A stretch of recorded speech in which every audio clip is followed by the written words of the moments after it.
Oi, já voltamos, 8h32, agora em Campos, de volta com Folha no Ar, em ao vivo e pela Folha FM, com o oferecimento de Coagro, Proteus, Unimed Campos, Laboratório Plínio Bacelar e também de Vacina Plínio Bacelar. O tempo dá uma clareada um pouco aqui pela área central, muito pouco, tá? Mas segue nublado aí neste momento e com temperatura na casa dos 22 graus. Segundo o Instituto Nacional de Meteorologia, tem previsão de permanecer chuvoso durante todo o dia de hoje. No programa de hoje, estamos conversando com a Lívia Amorim, estilista e ativista cultural de Campos, radicada na Espanha. E eu chamo o Aloysio Abreu Barbosa para fazer aí a abertura desse bloco. Por favor, Aloysio. Eu passei, tô desde quinta-feira passada envolto em pesquisa, né? Pesquisa não é infalível, né? Foi alvo de muitos ataques dos bolsonaristas, inclusive Arthur Lira no Congresso querendo criminalizar a pesquisa, é um negócio que eu acho que nem Franco pensou em fazer, né? Mas pesquisa aponta a tendência, né? Eu acho que nesse ponto parece muito com a sua área, Lívia, parece muito com um desfile de moda. Aquilo ali não é a roupa que necessariamente você vai usar, mas é uma tendência, as cores, o corte, é uma tendência, né? Nisso eu acho que pesquisa é infalível. Sim. Não no resultado, mas na tendência. Direção. Está subindo, está estagnado, está caindo, né? E por quê? Aonde que está caindo? Tipo assim, um exemplo prático. Até julho, Lula liderava no 2 a 5 salários mínimos, que é a classe média baixa, né? É o pobre que se acha rico, né? Enfim. Entrou o ICMS de combustível, de julho em diante, Bolsonaro virou. Então, esse movimento você tem que entender para saber como é que, né? O processo eleitoral ocorre. Fato é que eu falo pesquisa que eu tive acesso à íntegra, tá? Eu não vou falar pesquisa que eu tive fatia. Eu vou olhar a pesquisa inteira. Fatia pode ser uma fatia que seja favorável, mas a íntegra não é. Eu fiz a GPP de março e a Iguape de julho, né? Do Instituto de Conceito, né? E tive acesso à íntegra das pesquisas. A mais recente, que é a Iguape de julho, que foi contratada pelos Bacelar, que dá um teflon a ela, no sentido de que ela foi muito favorável a Vladimir, né? Colocam assim, a eleição em 3 cenários de induzida, de estimulada, quando se apresenta os nomes, Vladimir chega a quase 60% no primeiro turno, vai dar 59,1%, vai de 58% de voto válido, 59,1%. O que definiria, em tese, definiria aritmeticamente a eleição no primeiro turno. E com uma vantagem muito grande na estimulada, na espontânea, sobre todos os demais adversários. Ele na espontânea, que é quando o pessoal fala da cabeça própria, sem apresentar o disco ao eleitor, ele tem 20... Só um segundo, por favor. 27,8%, e o segundo colocado, Caio Viana, com 2,5%. Os demais não chegam a um ponto percentual. Enfim, é uma eleição que hoje, há mais de 13 meses da urna, parece muito favorável a Vladimir.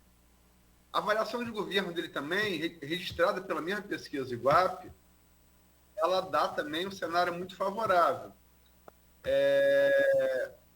74,7% da população campista aprova o governo. Medida entre 12,6% de ótimo, 38,5% de bom e 23,6% de regular positivo. E reprovam 22%, divididos entre 9,7% de regular negativo, 6,2% de ruim e 6,1% de péssimo. Há que destacar que a Iguape divide o regular em positivo e negativo. embora algumas outras metodologias consideram o regular como neutro, eles não contam nem para positivo nem para negativo. A diferença de metodologia.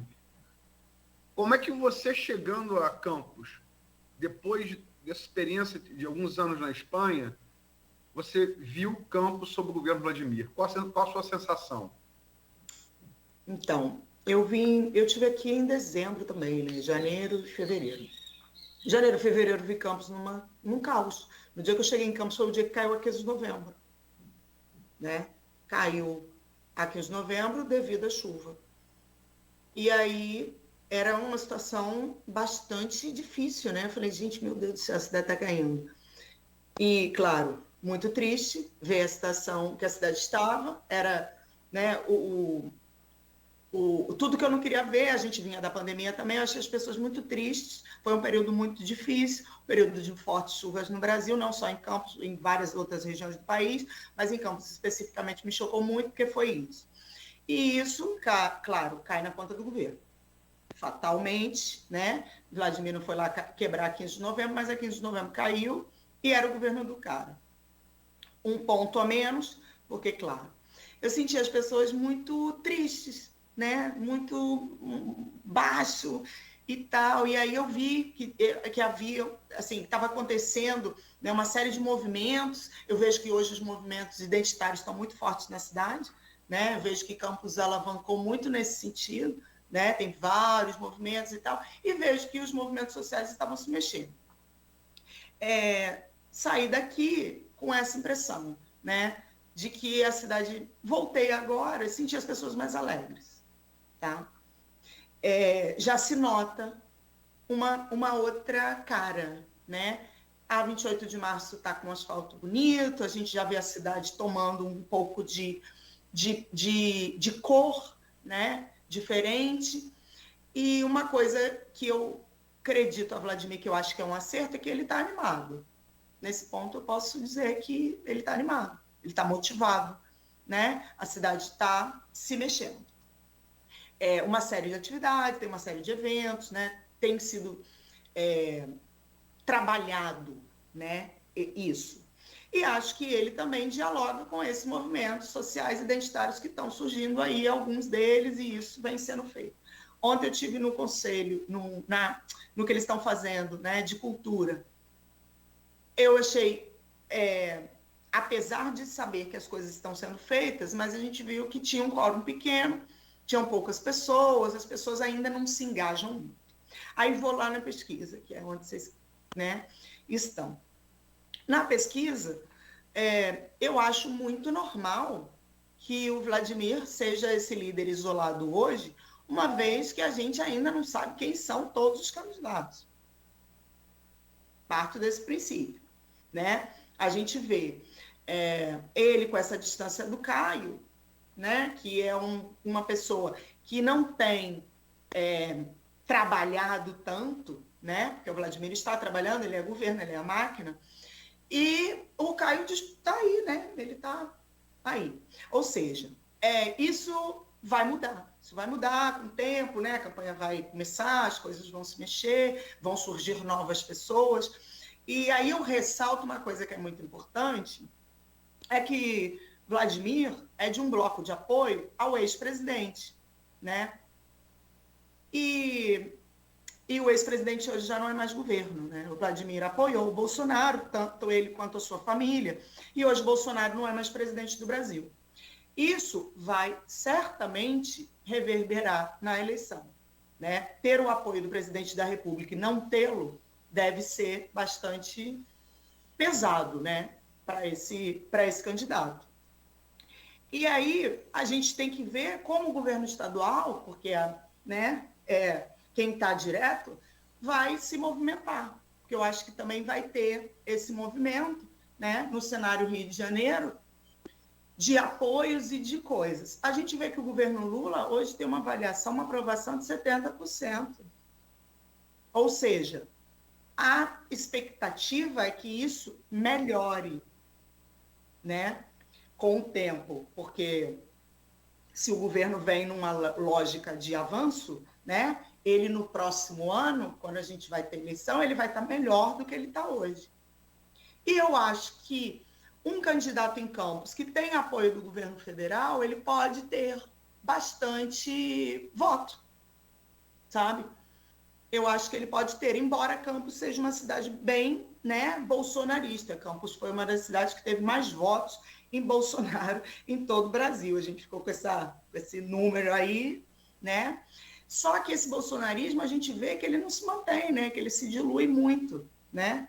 A gente achava que Bolsonaro era uma coisa muito sólida, né? E a gente vê que isso vai se diluindo, até porque o governo também vem fazendo uma série de coisas que vem acertando, né? Porque também o Bolsonaro não se dilui sozinho, quem dilui Bolsonaro é o sucessor dele fazendo coisas legais, né? Porque é assim que a gente combate, né? Não é parado, né? Não é deixando que o Bolsonaro faça por ele mesmo, é a gente, assim, as pessoas que estão, né, contra fazendo um trabalho para acabar com isso. E aí a gente vê que o Bolsonaro hoje, ele não triunfa mais. Eu não sei em Campos, né, como as pessoas ainda se mantêm nesse lugar do Bolsonaro, né? Mas a gente já nota que em outras cidades isso já se diluiu bastante. E aí eu acho que o Vladimir, com toda essa motivação, ele está muito animado. Eu vejo que ele é um cara muito dinâmico, muito animado. Ele está promovendo uma série de coisas, a cidade está animada, tá? E vamos ver se ele vai manter, né, esse fogo aceso até a eleição. E quando o governo do estado também começar a se posicionar, que eu não sei se ele se posiciona a favor ou contra de Vladimir, porque eu não conheço o governo estadual aqui, não conheço muito bem, não sei como ele se movimenta, e ver como ele vai ser de apoios até territoriais, né? Ver se esses movimentos sociais vão ficar com eles, né? Ver se essas pautas identitárias vão apoiar ele, porque eu vi que ele, assim, ele ao mesmo tempo que ele acena para os movimentos sociais, para as pautas identitárias, a gente teve uma série de coisas aqui, tipo, não vamos usar a linguagem neutra nas escolas, sabe? E isso, assim, isso está longe do progresso, né? Para um cara tão jovem e para um cara que está tentando fazer algo tão novo, sabe? Existem coisas assim que ele volta, né? Lá naquele lugar do bolsonarismo e que esses movimentos sociais não aceitam, né? E é lógico. Então, assim, qual vai ser o lugar que ele vai se posicionar? Primeiro, acho que frente à população, né? Que a população vê ele como filho do, né? Ele ainda é o filho do cara. Se ele vai sair desse lugar, se ele vai ser o Vladimir, porque a mulher do, o filho do, né? E agora ele é o prefeito. Tá, o cara tá despontando, tá motivado, tá animado. Beleza. Se ele vai fazer um governo dele, imprimir a marca dele, se vai ser, ou se vai ser essa família, se ele vai conseguir os apoios que ele precisa, se ele vai ter um diálogo bom com os movimentos sociais, e se não existem outros candidatos que vão surgir no decorrer do processo muito mais bem preparados e motivados que ele, que certeza que tem gente aí motivada e preparada.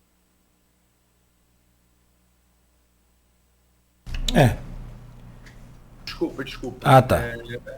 Porque eu tô com uma obra aqui em cima. Para ajudar da quarta-feira, né? Mas obra que já tem 5 meses. Enfim.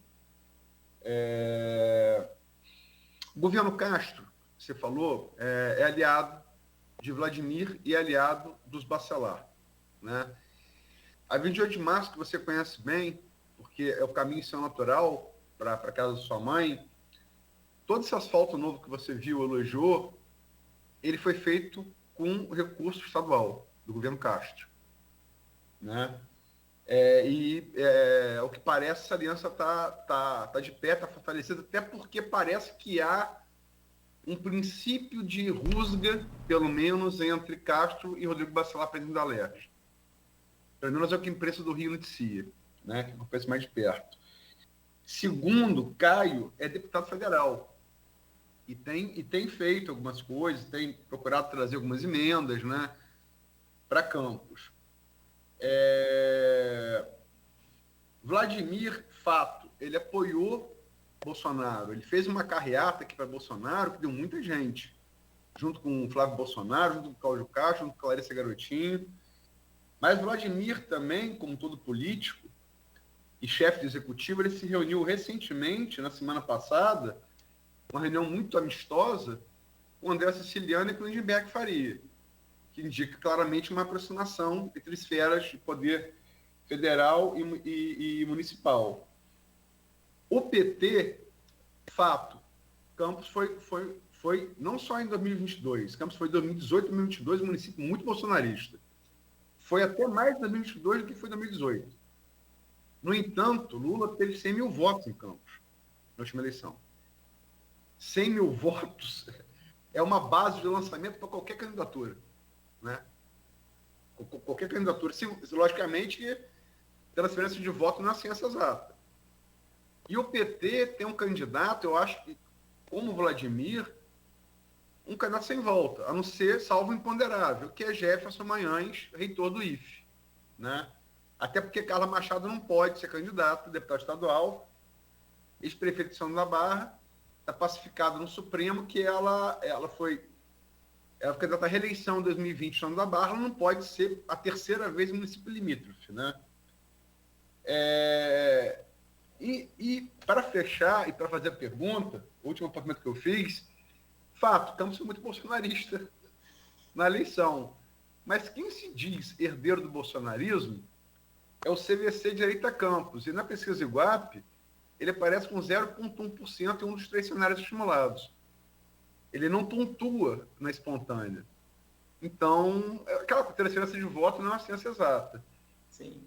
Você tem outros candidatos, outros possíveis candidatos, perdão, não pode falar candidato até julho do ano que vem, quando vão ser as convenções. Você tem Thiago Rangel, deputado estadual, primeiro mandato, primeira eleição, depois de ter sido vereador, também primeira eleição. Você tem Caio, que já falei, né? Mas tentou lançar o pai não pode, está inelegível de novo. Arnaldo, enfim. As diatribes jurídicas de Arnaldo, né? Isso dito por juristas muito qualificados, a partir de análise de documentos. Você tem os demais, já falei, CVC, né, que pode ser. Você tem Jefferson. Você tem Marquinho Bacelar, que casa pacificação a Zed, né? Poderia ser instado a ser candidato, mas também não pontuou tão bem assim na pesquisa que os próprios Bacelar encomendaram Iguape. Enfim, até agora são esses os players. Como é que você projeta... você é uma pessoa que sempre foi ativamente... politicamente ativa. Como é que você projeta essa eleição do ano que vem, daqui a 3 meses, prefeito? Uai, eu acho que, como a gente vê, assim, as eleições elas têm polarizado um pouco, né? Eu não acho que essa liderança isolada seja uma coisa que vai se manter, assim, sabe? Eu acho que o Vladimir, se ele se mantém nessa linha, tá? Eu acho que ele será o grande vencedor dessa eleição, até porque ele está no primeiro mandato, ele está motivado e ele vem fazendo esse trabalho. Dependendo desses apoios que ele terá, eu acho que é uma coisa natural que você tenha 2 mandatos sucessivos, né? Porque é permitido. Eu acho que quem vai surgir nesse contexto, né, é que pode ser a diferença dessa história, né? Quais são as pessoas que vão surgir? Quem são as pessoas que vão aparecer para que isso não seja uma vitória tão isolada e que essas pessoas também tenham outros espaços políticos, né? Porque a política ela não se faz só com o cargo do Vladimir, né? A gente tem todo um parlamento e a gente tem assim todos os vereadores e todos os outros políticos que a gente que isso vai se desenhar, porque o governo de Vladimir também depende, né, desses vereadores que vão se eleger. E aí é que eu acho que pode haver alguma mudança, né? Porque existem pessoas que estão começando a surgir nesses lugares. Como você fala, esse menino do Direita Campos, ele é um menino que conseguiu uma boa expressão em Campos. Tudo bem que ele não tem voto ainda, né? Mas esse bolsonarismo ele tem que se deslocar para algum lugar. Tem pessoas que vão buscar essas pessoas. Existem nomes novos que vão começar a surgir, eu acho, nessa eleição. E aí podem, né, ou se eleger, porque aí também essa coisa, né, a gente não sabe, vai que acontece, né? Vai que aparece a pandemia, vai que cai o avião, né? E aí tudo pode acontecer, né? E essas pessoas podem despontar. Eu acho que as pessoas que estiverem mais bem preparadas, que prefiro pensar assim, né?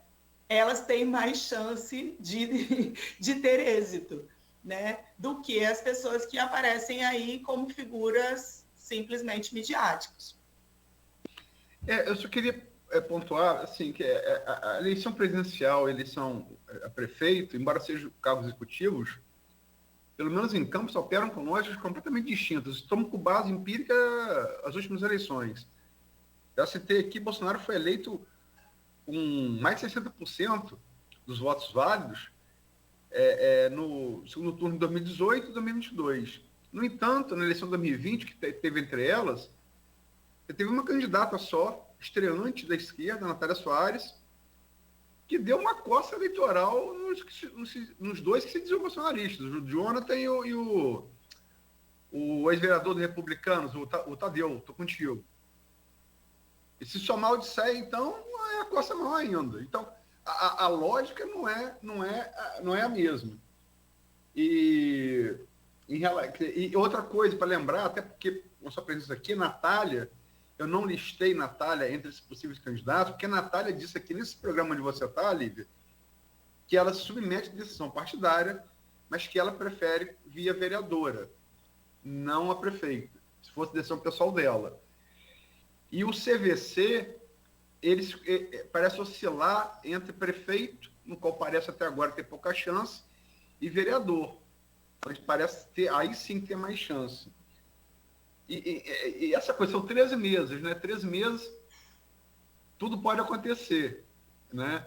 Mas eu sempre fico com a frase de um conservador que faz falta, o Marco Maciel, sempre lembro essa frase, né? Vice-presidente Fernando Henrique nos 2 mandatos, tudo pode acontecer, inclusive nada. Inclusive nada. É verdade. Eu acho assim, eu torço, né, para que a cidade... A alternância de poder é interessante, né? Seria muito importante. Campos merece sair um pouco, né, disso, porque não só não, o Brasil inteiro, acho que o mundo. A alternância de poder ela é saudável, as pessoas precisam experimentar novas coisas, mesmo que errem, sabe? Os erros, eles têm que acontecer, é parte da democracia. E é onde eu acho que é importante, sabe? Mas você não acha assim, tipo assim, o povo de Campos claramente fez uma opção de mudança com o Rafael Diniz. A sensação que passa, e eu já vi isso de vários analistas, né, mais qualificados do que eu, cientistas políticos, a opção de Rafael foi a opção pela paixão. A impressão que deu é que ela não deu certo. Então você volta. Eu estou em A, de A vou para B, B não deu certo, eu não tento C, eu volto para o A. Não passa isso um pouco para você também, não? Passa. Eu acho que, e assim, ainda mais se tratando de política, né? Que não é uma paixãozinha, né? É toda a importância que a política tem na vida de cada uma das pessoas, né? São governos bastante distintos, né? O governo de Rafael e o governo de Vladimir são muito diferentes, né? Então, a gente entende que grande parte da população tenha se sentido fora do governo Rafael Diniz. Uma coisa que Vladimir, por exemplo, eu acho que não fará, sabe? Porque eles, como têm uma experiência política muito grande, eles entendem a cidade no macro, né? Não só por grupos estes ou aqueles, né? Eles conhecem bem o município de Campos e isso fica muito claro, né? Uma coisa que a gente não pode dizer é que eles não conhecem muito bem essa cidade, eles conhecem muito bem, eles estão aqui há muitos anos e eles nasceram, cresceram e eles governam essa cidade por muito tempo. Então, essa experiência conta muito, né? E aí não vou dizer se é bom ou se é ruim, mas que é experiente eu não posso negar. E que não existe ninguém mais experiente do que eles, assim, nesse tempo que a gente está, não existe. Então, isso é muito... o eleitor busca essa segurança, porque a gente está falando da vida das pessoas. A gente está falando de comida na mesa, a gente está falando de emprego, a gente está falando do ônibus, a gente está falando da segurança, a gente está falando de coisas que são muito importantes. E aí, quando a gente fala de um novo, inexperiente, né? Porque a gente fala de pessoas, figuras novas, que a gente até acredita passionalmente, ideologicamente, mas que a gente não viu trabalhar, é normal que as pessoas tenham essa insegurança. Né? Como no caso do Rafael, por exemplo, que é uma coisa que, né, que a gente até falou que é isso. Né? Ele veio com um novo em bloco. O novo em bloco, a gente vê que ele carece de experiência. Ele carece de maturidade, por vezes. Talvez o erro dele tenha sido esse, né? De contar exclusivamente com essa renovação, se achar também, né, tão potente, e não dá tempo de reconhecer, dizer assim, peraí, deixa eu falar com uma galera que já está aqui há mais tempo, que sabe mais do que eu, que é um exercício. E é uma coisa que o Vladimir, né, tem de sobra. A família dele é muito experiente em campos, e ele bebe dessa fonte da família que foi gestora aqui durante muito tempo. Então, para que uma pessoa realmente possa pleitear, eu acho, o cargo nesse município de prefeito, ela tem que ter uma experiência grande. Não tenha dúvida. São 8h58, que conversa agradável. Passou que eu nem vi a hora também, voou. Muito bom poder receber você aqui, Lívia. Excelente bate-papo, excelente entrevista. Claro que sempre que puder estaremos juntos novamente. Uma hora dessa a gente faz uma com você lá na Espanha também. Enfim, portas abertas para você. Quero agradecer em nome da bancada, desejar todo sucesso, claro, muita força aí para você na sua vida, na sua carreira, e todo sucesso. Obrigado pela entrevista hoje. Foi um prazer enorme recebê-lo aqui. Eu agradeço a vocês. Obrigada. Valeu. Deixa eu Desculpa, perdão, o que você falou? Não, foi muito importante. Legal. Estar na minha cidade, conversar com vocês. Legal. Um movimento que eu não faço há muitos anos. Que não parece, mas eu já estou longe faz muito tempo. Vou fazer 6 anos agora. E eu sinto falta. 6 anos longe do Brasil é muito tempo. Apesar de tudo, né? Bom, acho que você foi naquele período pior e voltou.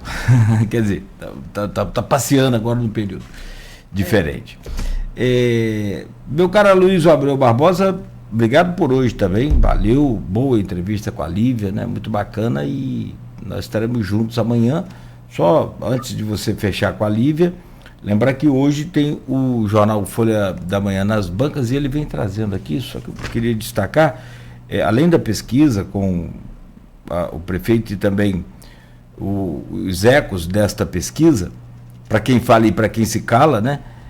Tem um outro destaque aqui interessante, que é o concurso de Campos, que tem o primeiro edital com 96 vagas, publicado, está na página 5 do jornal a matéria sobre o assunto. Luiz, obrigado então por hoje, bom dia para você também. Obrigado, Nogueira, agradecer a Lívia pela entrevista. A opção de Lívia de ter saído do Brasil num período,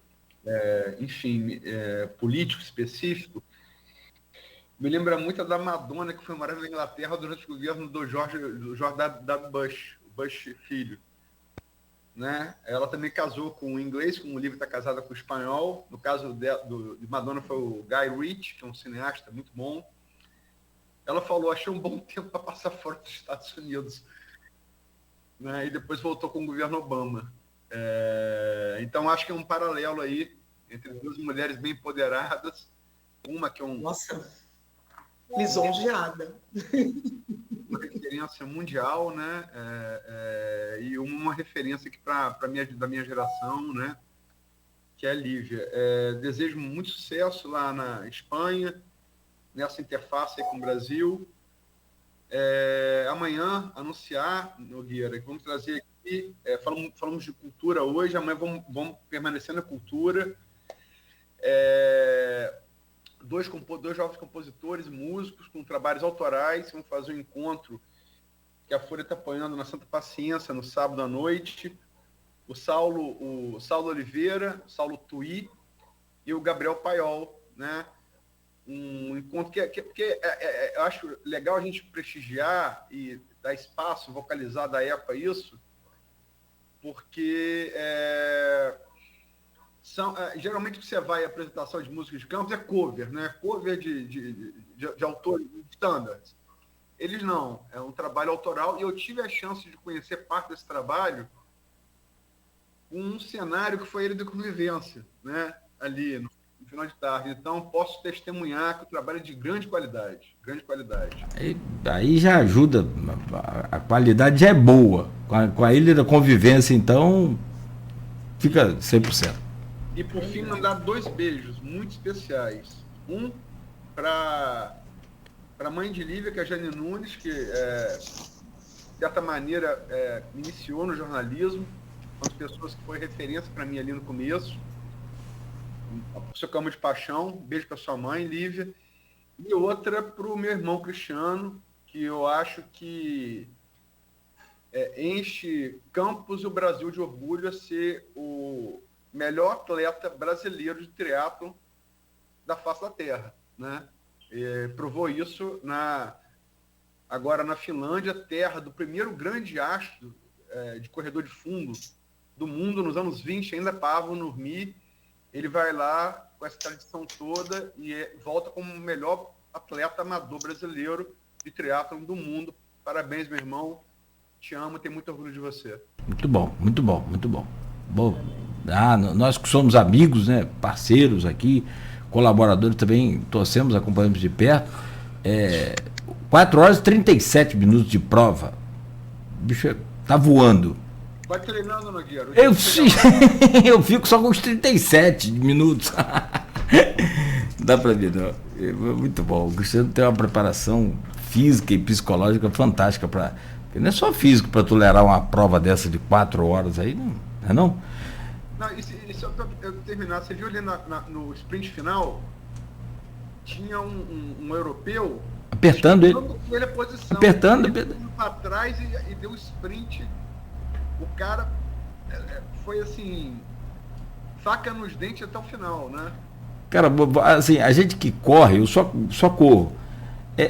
Para você fazer o pace de quilômetros a 4,35, 4,30, como o Cristiano faz, tipo assim, você tem que treinar muito só correndo. Ele nada, Lívia, pedala, e não é pouco, é muita coisa o pedal ali. Costumo passar de 100 km nesse triatlon aí, é coisa pesada, e depois ainda corre, mas 40 e tantos que 40, uma maratona, né? A 4 minutos por quilômetro. Então, assim, você pensa se ele fizer só uma maratona, ele vai fazer quase que com os quenianos aí. Muito bom. Só para dar um. Sabe, Cristiano nadando? Eu sempre nadei melhor que ele. A vida inteira. Mas aí ele chegou nesse nível que ele tá, enfim. Não dá nem para começar a brincar. Teve um dia que eu fui caminhando com ele na do Leme. Ele pulou, tá? Sumiu para dentro do mar. Vai linha reta, sumiu. Me espera.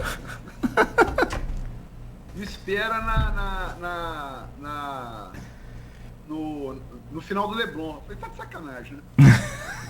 Cara, o cara pula no Leme, roda, a Copacabana, Arpoador, Ipanema, e sai no Leblon. Do nada, né? Ninguém do nada. Miguel, não é muito bom, muito bom. Muito bom, muito bom. É legal demais. E bom a gente ter, né, esse espelho, essa referência aí. Hoje, Campos tem, né, sempre atletas de ponta aí no futebol. Já tivemos aqui o Remo, né, cara? Nossa. Então hoje ver um atleta aí de Ironman amador e na sua categoria ser o primeiro no Mundial, muito bom mesmo. Aloysio, então, valeu por hoje, até amanhã. Lívia também, aproveita aí, curte a família. Vou pegar uma carona no beijo do Aloysio aqui também, sou fã da sua mãe. Não trabalhei com ela como jornalista, mas a entrevistei muito, né? Então, a gente tem sempre aí um carinho e admiração por vocês e pela família. Sucesso! Obrigada. Beijo, prazer, gente. Obrigada. Valeu. Gente, fechamos. Valeu. Fechamos por hoje. Então, amanhã de volta às 7 com o Folha no Ar. Oferecimento de Coagro, Proteus, Unimed Campos, Laboratório Plínio Bacelar e Vacina Plínio Bacelar.